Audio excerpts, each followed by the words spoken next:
Hey nerds, we are going to do a spoiler-free review of Inside Out 2 starting now. Welcome to the Nerd Social. I am Colin. And I'm Nathan.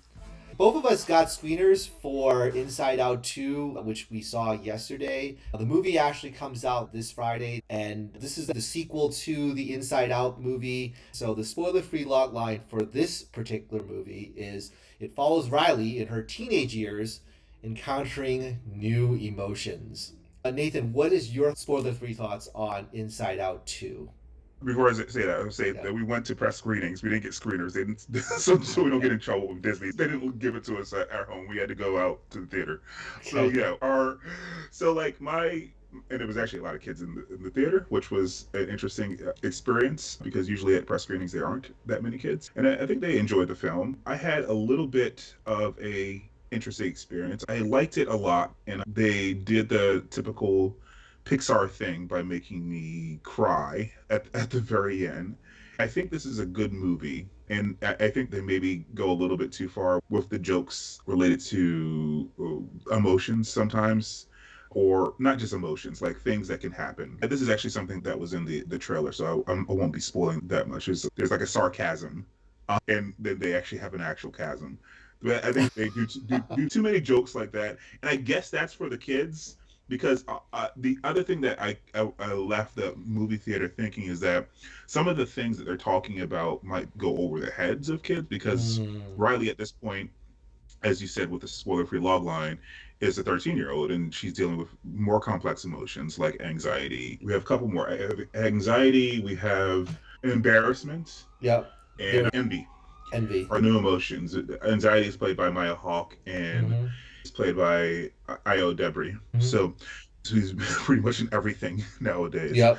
But yeah, I like the movie overall. I think it has a little bit of pacing issues in the middle, but otherwise, I think it was a really good movie. I don't think it's as good as the first one, but I appreciate their attempt to show the complexity of a child at Riley's more advanced age. So if Mm. you were a kid who watched the original movie, you might be Riley's age now Yes. because it didn't come out that long ago, and it can more accurately represent the complexity of, say, emotions at puberty.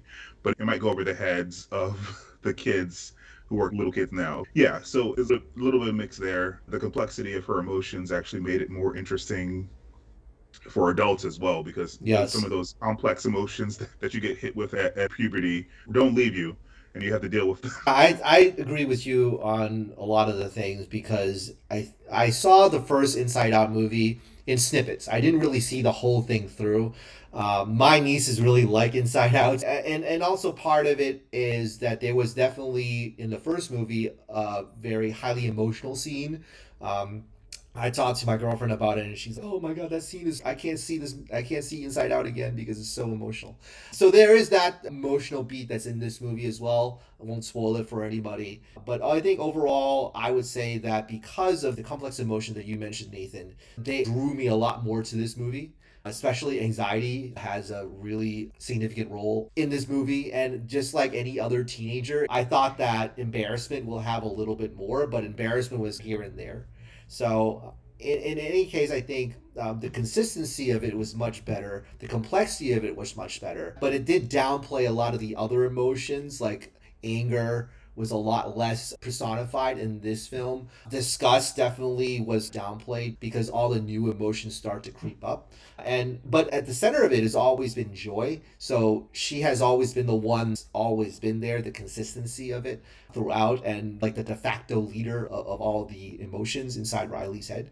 But overall I would say it's a very cute film, it's a very interesting film, and I really did like it a lot. And in my audience, there were the kids in there, but you're right. I think that for some of the little kids, they'll just see the animation, they'll be like, "Oh, this is great. This is very colorful," but they won't get a lot of the complex emotions that say a teenager would get when they are teenagers, and also adults, like you said, that would appreciate a lot more of these complex emotions that are in this film. Overall, I would say it's pretty solid experience. So yeah, and yeah, go ahead.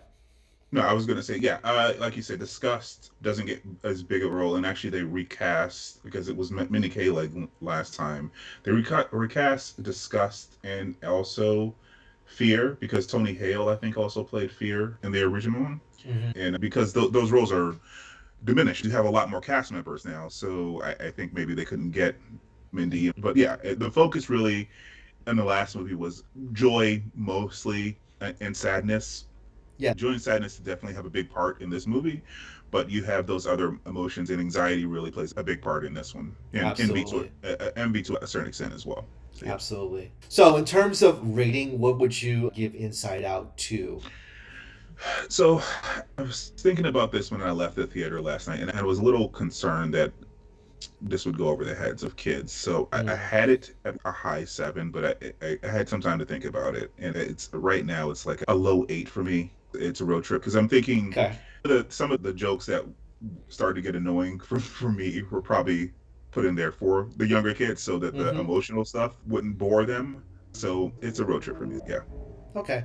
I think for me, I really enjoyed it because of the level of sophistication, the level of complexity of all the emotions, and how they weaved in anxiety into this emotion to the detriment of some of the characters, unfortunately. But I Hmm. think that part of the growth of Riley has a lot of those type of feelings. So because of that, I would give it a 9 movie marathon because I really did enjoy just those type of ventures that the other emotions had, but also it's almost like they get blocked out, and you'll see that. And Yeah, yeah. they definitely do go on an adventure.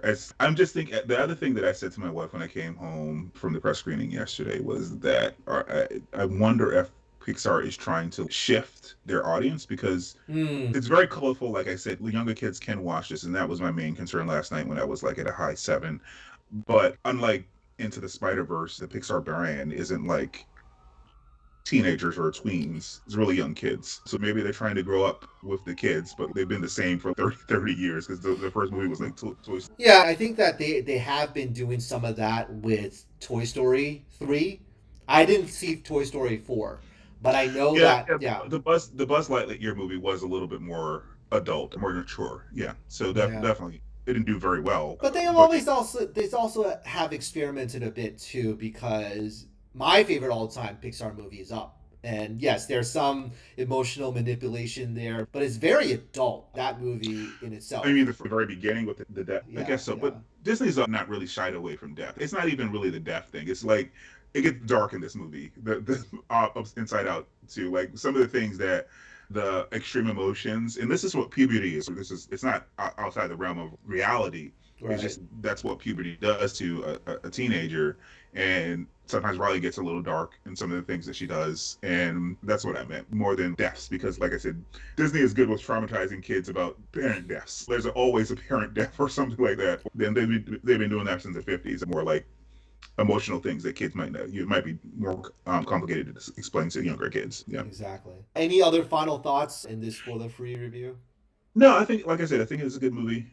It'll be colorful for the young kids, and you'll have some interesting conversations for your 11 to 13-year olds in the car coming home. Yeah. Cool. Awesome. That's our initial spoiler free review of Inside Out 2. We would like to hear what you have to say after you watch the movie. Please share, subscribe for more content like this, and we will see you in the next video. All right, talk to you soon.